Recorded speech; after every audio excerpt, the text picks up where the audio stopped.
La exposición va a estar a cargo de Emilio Chan, del Instituto Tecnológico de Costa Rica, y el aplauso para él. Mucho gusto. Bueno, primero que nada, muchísimas gracias a todos por asistir. Esperemos que esta conferencia podamos darles algunos tipos de ejemplos y por qué es importante el tema de Big Data, aclarar algunos conceptos e ir transformando algunos paradigmas que se tienen en lo que es el análisis de la información. Antes de arrancar, quiero nada más hacer una cosita aquí rápido, al frente de todos ustedes, y luego les explicaré por qué.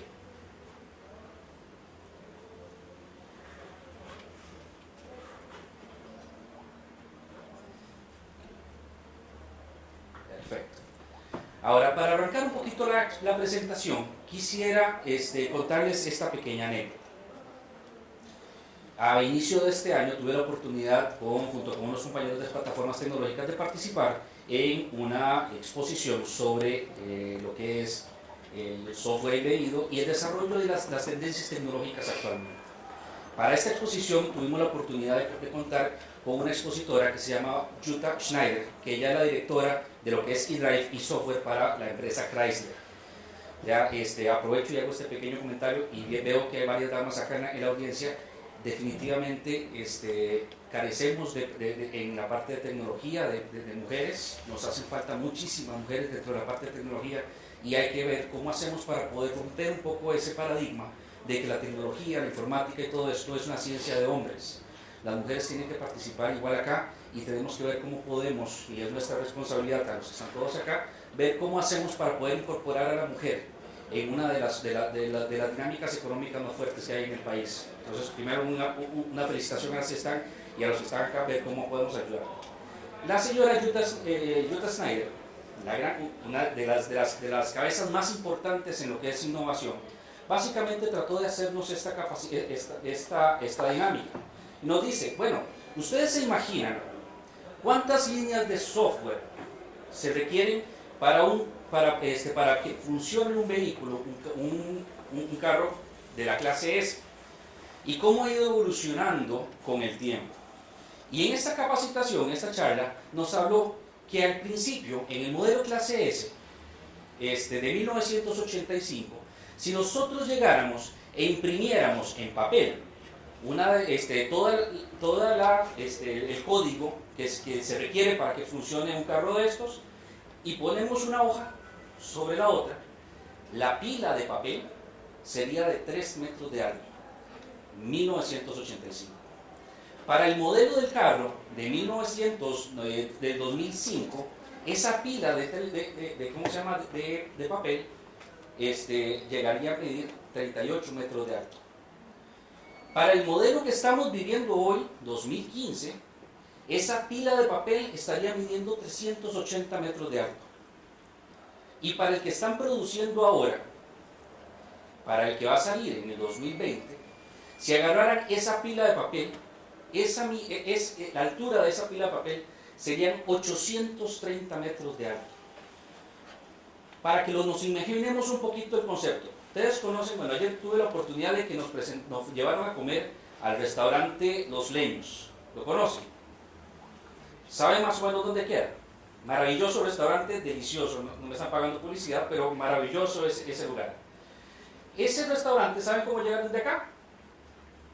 Se van por la San José y caminan hacia la San José y se lo van a encontrar del lado derecho.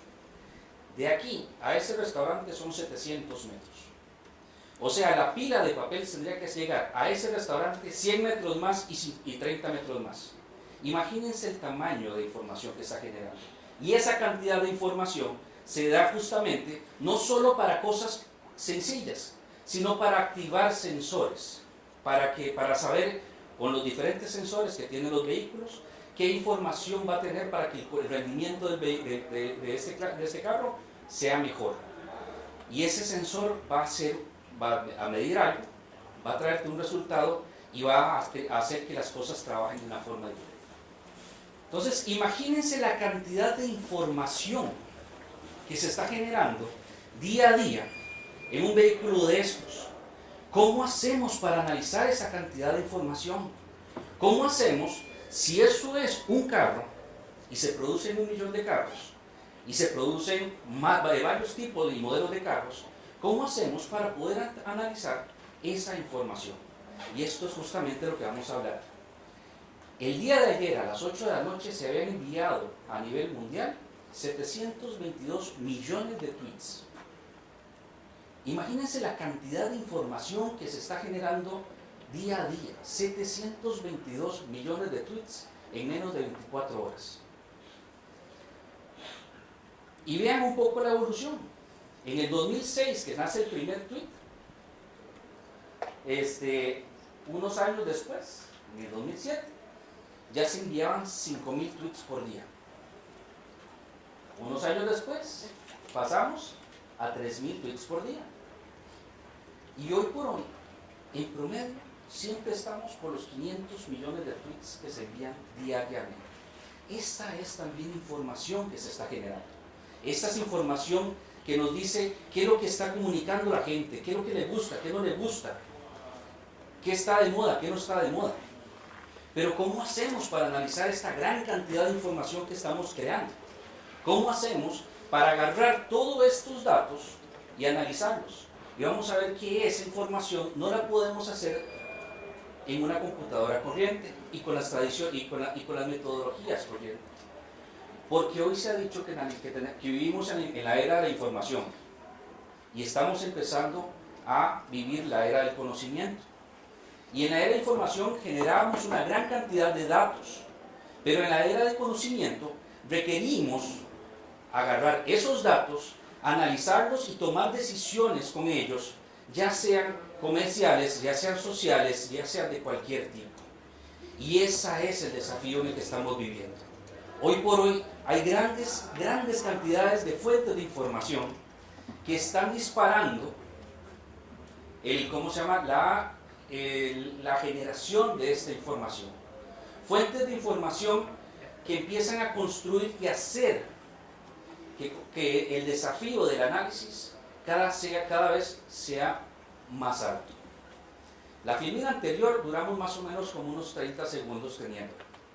Aquí llevo los controles. Duramos 30 segundos.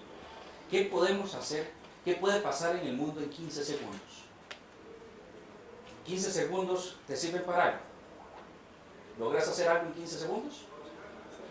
Casi no. Muy pocas cosas. Imagínense qué podemos hacer en 15 segundos. En 15 segundos se envían 150.000 tweets en el mundo. En un segundo se generan 1.000 tweets.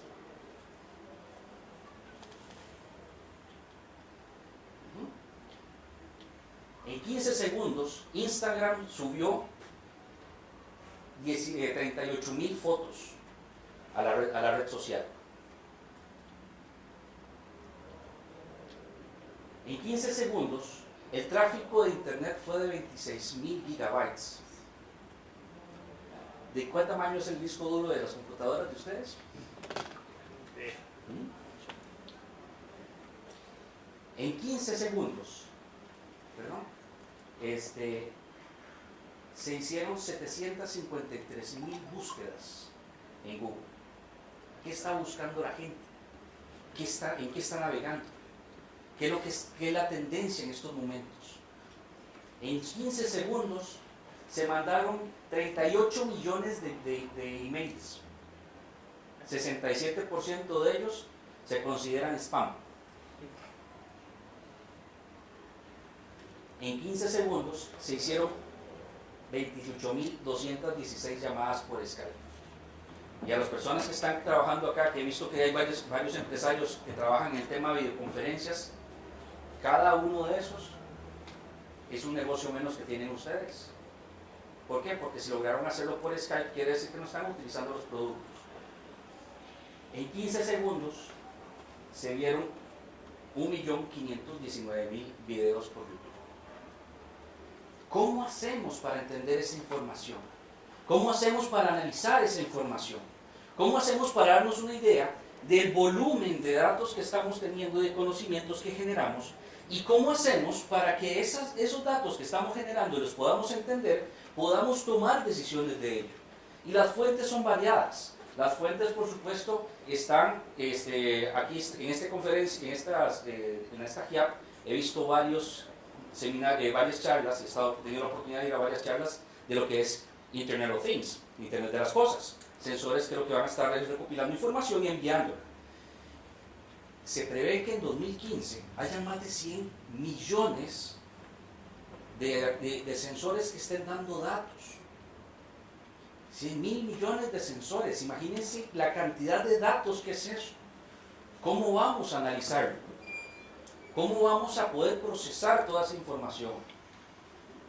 Redes sociales, las interacciones cada vez son más grandes, las interacciones cada vez son más dinámicas, las interacciones son cada vez más frecuentes. Las transacciones, pensémoslo ya no solo en lo que estamos haciendo para comunicarnos, qué es lo que está pasando en bancos, qué es lo que está pasando en supermercados, qué es lo que está pasando en nuestra vida diaria, qué es lo que cómo se están capturando la información de transacciones. ¿Y qué hacemos para analizar esas transacciones? La creación de contenido.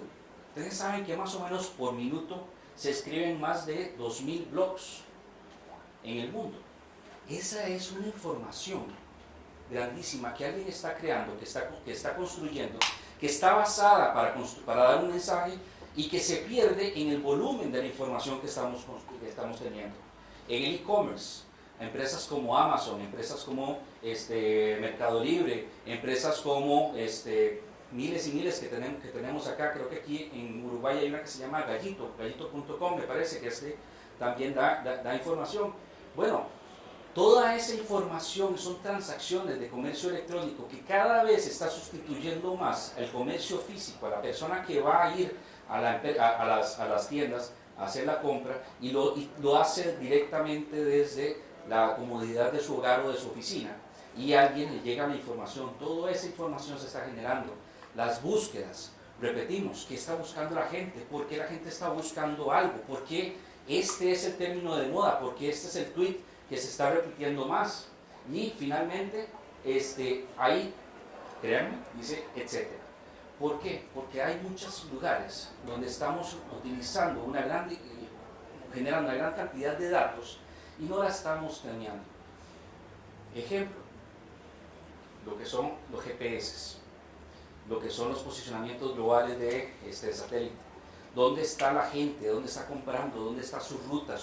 ¿Por dónde es que se mueve? ¿Por dónde es que está trabajando? Las cámaras de tránsito, ¿cómo es que está comportándose la gente en los diferentes? A esto entramos en este paradigma. Antes, nosotros podíamos, con la cantidad de datos que generábamos, analizar un montón de esta información. Pero hoy por hoy se genera tan rápido, que no hemos encontrado una metodología, o no habíamos encontrado una metodología de cómo hacer ese análisis de una forma eficiente, de una forma eficaz. ¿Por qué? Porque muchas de las empresas, cuando empezaban a hacer análisis de tal información, les podía llevar 2-3 semanas para poder tener un reporte de este dato. Y se genera tanta información y se generan tantas modificaciones de gustos de mercado, que en esas 2 o 3 semanas que duraban las personas para recibir el reporte, ya el mundo era diferente. Ya el reporte no les decía nada, porque ya el reporte estaba desactualizado. Entonces, a esto es lo que le llamamos una gran cantidad de información, y esta es la introducción de lo que quería hablar hoy, que es el concepto de Big Data, que no es otra cosa que, ¿para qué sirve? Para poder agarrar toda esa data, toda esa información y poderla procesar utilizando herramientas, técnicas y equipos que me permitan el análisis de esa información de una manera ágil, rápida, confiable y repetible. ¿Okay? Dicen que existen 2 formas de ocultar una información. La primera forma de ocultar la información es no compartiéndola, no dándola. Entonces, como yo no doy la información, pues sí, no pasa nada, pero es muy evidente. Y entonces, en muchos de los casos, la otra forma de ocultar información es dando demasiada información. Y escojo ustedes cuál es la que está incorrecta. ¿Okay? Entonces, lo que me busca generar el Big Data es justamente eso. Poder de esa gran cantidad de información, poder encontrar los datos, poder encontrar los patrones, poder encontrar los comportamientos y así poder ir analizando. ¿Cómo se origina? definitivamente, como les conté, por la generación y el brinco que hay en la construcción de información, en la generación de información, en la velocidad de esa información, el rol cada vez es más necesario de poder analizar esos datos. Entonces, ahora sí, ¿qué es?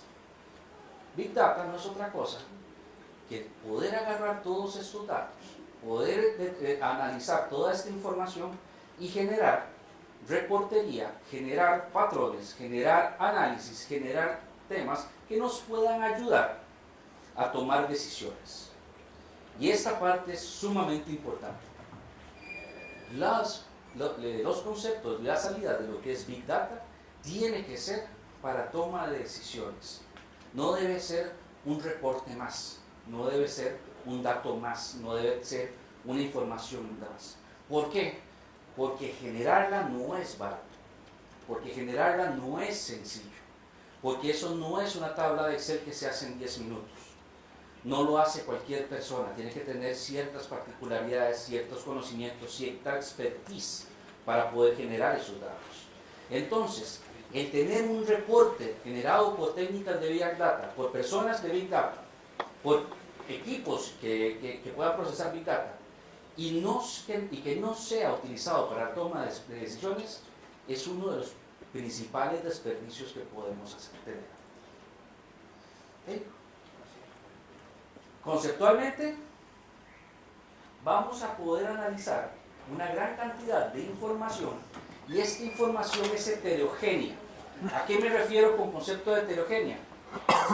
Se daba muchísimo que, por ejemplo, en transacciones bancarias, en transacciones de supermercados, que son los que generaban grandes volúmenes de información, toda la información era del mismo tipo, toda la información era igual. Entonces, pues, agarrábamos en Excel y generábamos una tabla dinámica muy grandota, pero que me podía dar la información. Conforme va pasando el tiempo, vemos que la complejidad de la información va acrecentándose. La complejidad de la información, los tipos de datos, los tipos de campos, los tipos de fuentes de información cada vez son más distintos. No es lo mismo analizar un campo de datos que un campo de texto. No es lo mismo analizar un campo de fecha que un campo de tal. Y entonces todas esas interacciones y esas dificultades son las que hacen que lo que es el análisis de la Big Data sea más complejo que el análisis tradicional de la información. Y además tiene en cuenta con esta característica, que es la volatilidad. ¿Qué es volátil? Algo que ahora está y mañana es distinto. Algo que ahora es y mañana no lo es. Y en el mundo cada vez nos estamos siendo temas más volátiles que constantes. Ya el concepto de constancia y siempre será igual, cada vez va reduciéndose más y va reportándose este concepto de volatilidad y va exigiéndole a las organizaciones volverse cada vez más flexibles. Y cuando hablo de organizaciones no hablo solo exclusivamente del sector privado, hablo del sector público, hablo de sociedad, hablo de instituciones no gubernamentales.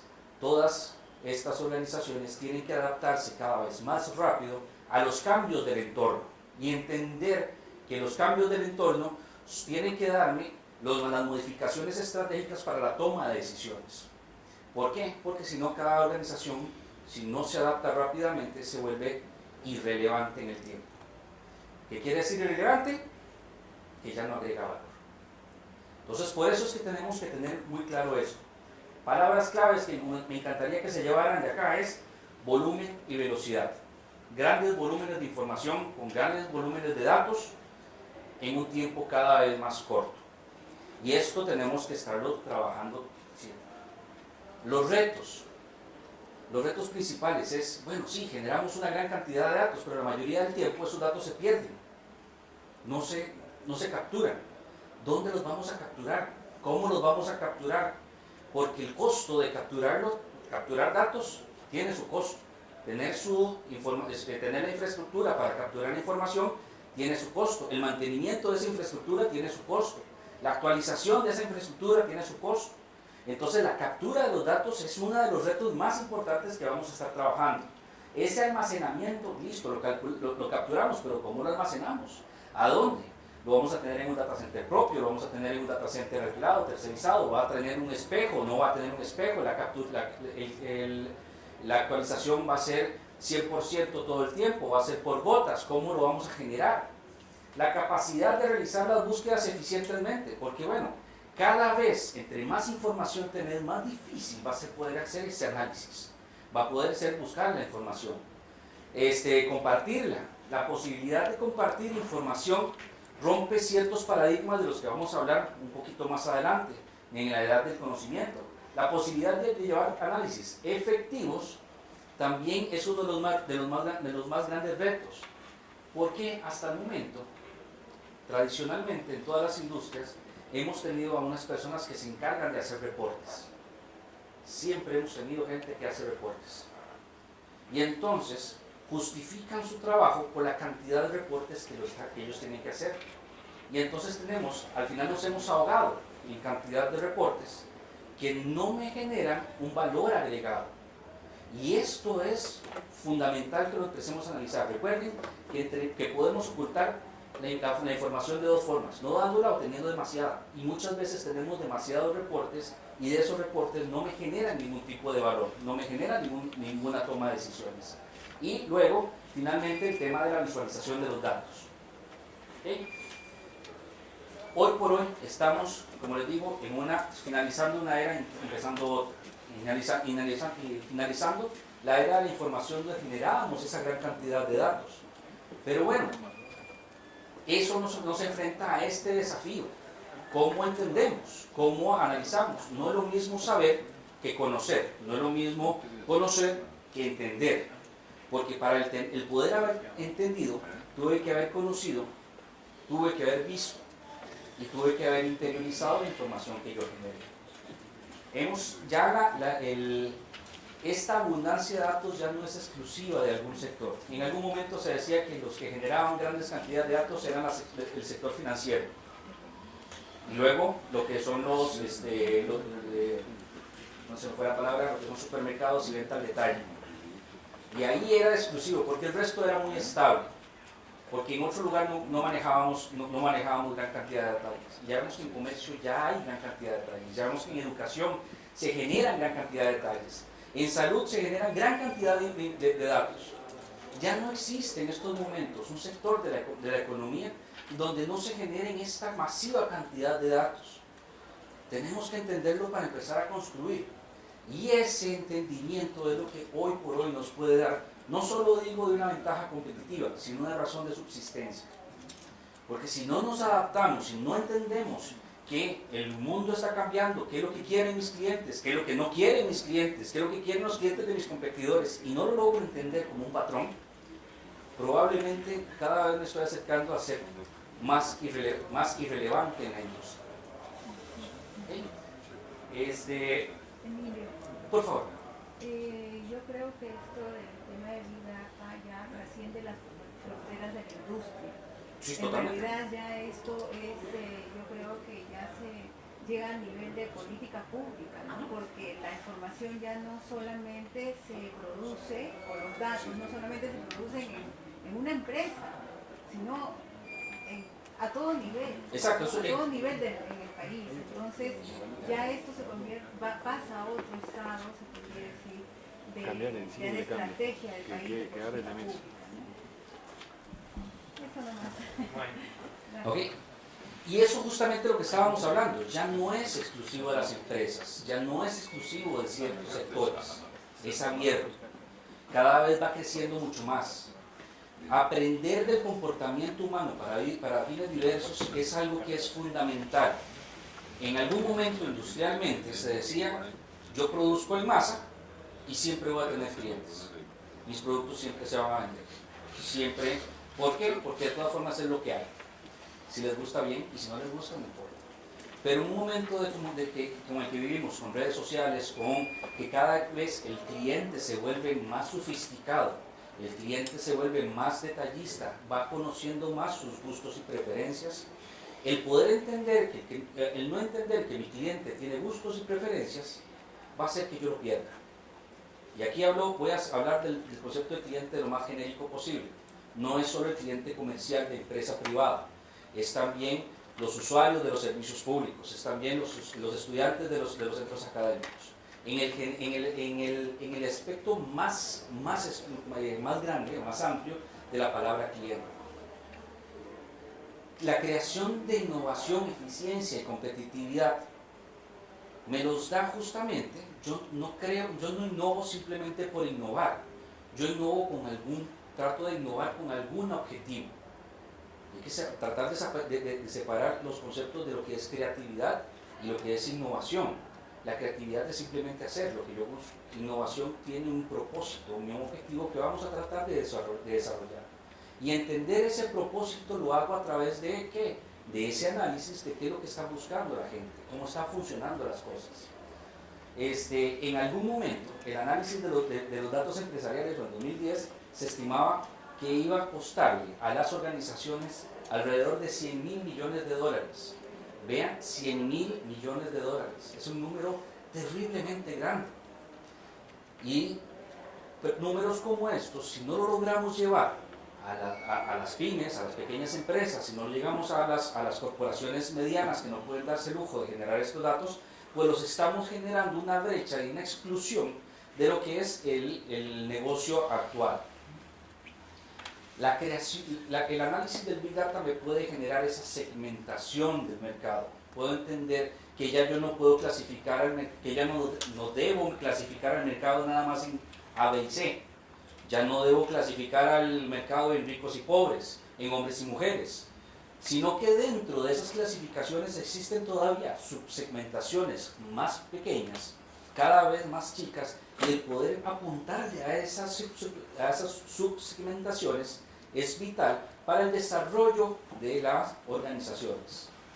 Me brinco tal vez porque quisiera, no quiero que me mate el tiempo, pero la innovación, repito, trabajamos a través de ese entendimiento de los datos, la mejora de los productos y el desarrollo de los productos.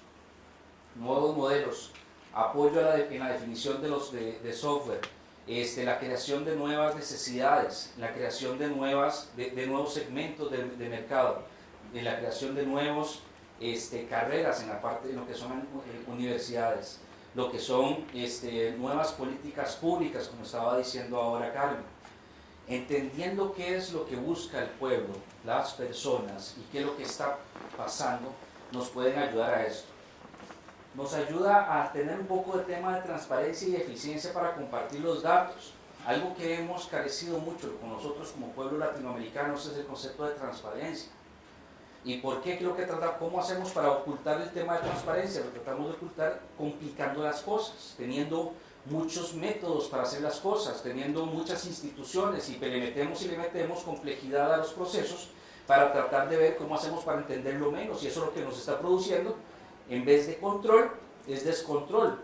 Si pudiésemos analizar esa información y sacar esos patrones, nos estaríamos generando esa transparencia que es tan urgida en estos momentos de parte de nuestros países. Y, importantísimo, una mejora y más oportuno análisis de desempeño. Análisis de desempeño siempre ha sido un tema muy álgido en muchas de las organizaciones. Porque entonces yo, ¿cómo hago para mejorar el desempeño de mi organización? Le pongo metas de desempeño individuales a las personas. Y entonces ahí genero yo mi tabla de resultados y evalúo a mi personal en función del desempeño que yo le puse. Pero muchas veces ese desempeño al que yo le estoy imponiendo a las personas no necesariamente está alineado a los objetivos de la organización. No existe una cadena de causa y efecto, que si yo hago esto, voy a mejorar en esto. Sino nos obsesionamos en la creación de indicadores y en la creación de métodos de medición que no tienen esa lógica de causa y efecto. Y eso lo vivimos día a día. Y esto nos genera otra vez más complejidad, más reportes, más datos, y nos produce una menor transparencia y una menor productividad. ¿Okay? La analítica de datos nos trae una serie de problemáticas adicionales. hoy por hoy tenemos algo que se le llama asimetría de los datos. Las redes sociales nos dan, ¿de dónde obtenemos los datos? Bueno, según las redes sociales son muy abiertas para dar los datos. Los gobiernos están empezando a dar ciertos datos con ciertas condiciones. Las empresas privadas no dan los datos. Entonces, ¿cómo podemos hacer para generar ese set de información si algunos me dan, algunos no me dan, algunos creo que me dan, algunos creo que no lo comparten y generamos? Por ejemplo, hoy por hoy nosotros compartimos una gran cantidad de información sin saberlo. Cuando entramos en Facebook, cuando bajamos una aplicación móvil, siempre hay una serie de condiciones que uno usualmente nunca lee, que dice, sí, vale, perfecto, si yo quiero usarla, tengo que aceptarlos, y si me pusiera yo a leer todas las condiciones que estoy dando todas las condiciones que estoy aceptando para la información, pensaría más de una vez si quisiera tener esa aplicación. Pero no lo hacemos, no lo analizamos, simplemente vamos generando, y eso nos genera ese tipo de asimetrías en el tema de la data. Diferentes capacidades de buscar los análisis, falta de incentivos para compartir datos, privacidad y los límites del anonimato. Este es uno de los principales problemas que tenemos hoy por hoy con el concepto de Big Data, porque hay una discusión muy fuerte entre varios grupos sobre si existe o no debe existir la privacidad, si la información debe ser compartida o no debe ser compartida, en qué momento dejo yo de tener información privada y se convierte en información pública.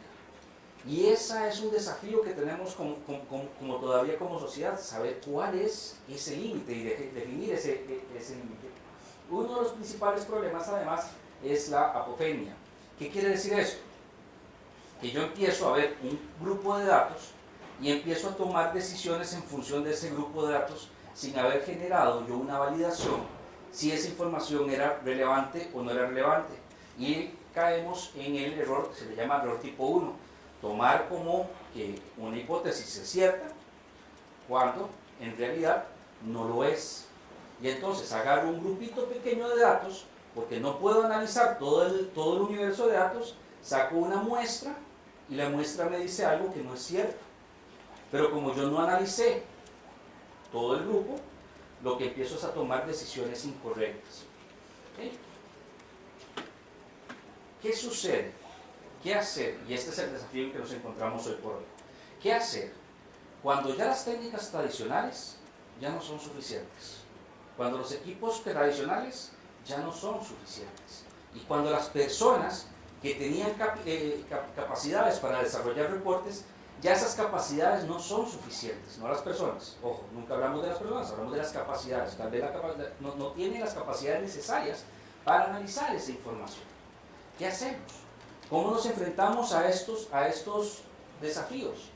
Y aquí tenemos que romper paradigmas, tenemos que romper pensamientos que tal vez funcionaron en algún punto, pero hoy por hoy tenemos que pensar que puede estar funcionando diferente. En el análisis tradicional, disculpen los colores, crean que se ve diferente, tenemos que ciertas personas con skills, ciertos equipos, ciertas técnicas y cierto entendimiento, vamos a verlo. En el análisis de Big Data no son las mismas skills, no son las mismas herramientas, no son los mismos equipos los que tenemos que utilizar, porque son capacidades diferentes. ¿Capacidades como qué? Este es un gráfico sacado de cómo ha ido creciendo, cómo ha ido variando el volumen de información que estamos generando versus la cantidad de analistas de información que estamos teniendo a nivel mundial. Y si vemos conforme va pasando el tiempo, la cantidad de datos y de información que se está generando y se está capturando va creciendo a un ritmo muchísimo superior a la cantidad de personas que pueden analizar esta información. Y si seguimos a este ritmo, cada vez ese gap, este diferencial que estamos teniendo acá, se va ampliando. ¿Por qué? Porque no tenemos a las personas que puedan analizar esto. O hay algunas que no tienen los skills necesarios para realizarlo. Y aquí es donde empieza a surgir un concepto de una persona que se le está llamando un científico de datos. Y un científico de datos no es otra persona, no es otra cosa que alguien que puede utilizar el método científico para poder analizar los datos. No simplemente necesito que me hagas tal reporte, va a llegar el reporte, sino que pueda generar sus hipótesis, pueda generar sus observaciones, pueda verificar si esas hipótesis están correctas y pueda tomar decisiones para ver si esas hipótesis están dando. Se habla de que un científico de datos es una persona que tiene conocimientos en matemática, en estadística, puede hablar de programación, aprendizaje autónomo, minería de textos, procesamiento de lenguajes naturales, visualización de datos, big data y área de dominio. Porque no es lo mismo hablar de un tipo de datos que de otro. Y este perfil, por más difícil, no lo tenemos hoy disponible en todas las industrias. Y este es uno de esos desafíos que tenemos que empezar a ver cómo podemos construir, cómo lo hemos hecho hasta el momento. Realmente tenemos grupos interdisciplinarios para poder desarrollar esta parte de los análisis, pero hay que empoderarlos, hay que darles capacitación, hay que enseñarles qué es lo que hay que ir trabajando. Donde se están demandando muchos este tipo de profesionales: farmacéutica, software, internet, TICs, biotecnología, finanzas y salud. Esas son las áreas en empresas que están generando más cantidad de información y necesitan este tipo de análisis. Se dice que para el 2018 necesitaríamos tener entre 140.000 y 190.000 científicos de datos para poder atender la demanda de creación de información que estamos teniendo. Y no solo es el científico de datos que hay que preparar, sino también es a los gerentes de las empresas para que entiendan qué tipo de información es la que pueden obtener a través del Big Data. No es un servicio, vamos a ver, no es ese concepto de reportería que teníamos actualmente, que tal vez uno lo podía visualizar y trabajar, sino es una reportería más dinámica, una reportería con muchísimas más variables. Perfecto. Voy a adelantarme un poquito más. No solo es las personas las que tenemos que cambiar, también tenemos que entender como organizaciones que no es que los equipos que nosotros necesitamos, los High Performance Computing, tienen que entrar a trabajar en nuestras organizaciones. ¿Y a qué se le llama una High Performance Computer? Una computadora que puede analizar información con un rendimiento mayor que las computadoras tradicionales. Voy a ubicármelo acá, no voy a entrar tal vez en muchos detalles, pero se habla que una computadora, una HPC, es una computadora que trabaja con 10 a la 12 o 10 a la 15 petaflops. Bueno, flops, teraflops o petaflops. ¿Qué es un petaflops? ¿O qué es un flop? Es la cantidad de análisis que puede hacer una computadora en un segundo. Para ponerlos en perspectiva, los procesadores más modernos que trabajamos a nivel comercial en las casas, los famosos Core i7, pueden andar por 354 gigaflops. Las dos computadoras supercomputadoras más potentes en el mundo, una la más fuerte es en China y la segunda en Estados Unidos, trabaja en 33.863 petaflops. Para ponernos en perspectiva, estamos hablando de nosotros en computadoras, la computadora de la casa, las que tenemos en oficinas que están en este rango, las que se trabajan para poder tener conceptos de análisis de grandes cantidades de datos, están en este rango. Entonces tenemos que empezar a pensar que tenemos que involucrar esa información, y en mayor capacidad de análisis, mayor consumo eléctrico. Y aquí nada más para ir finalizando, me voy a indicar unas cuantas. Esta presentación la van a tener accesible a todos, pero entramos a la parte donde están algunos de los desafíos actuales.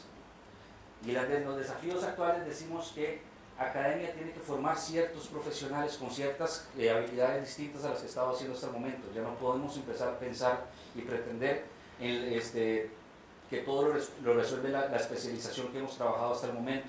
Yo soy bueno en esto, soy bueno en esto, soy bueno en esto. Ya yo no puedo ser solo bueno en esto. Tengo que ser bueno en varias dinámicas y las nuevas generaciones lo están entendiendo y están haciendo profesionales más integrales.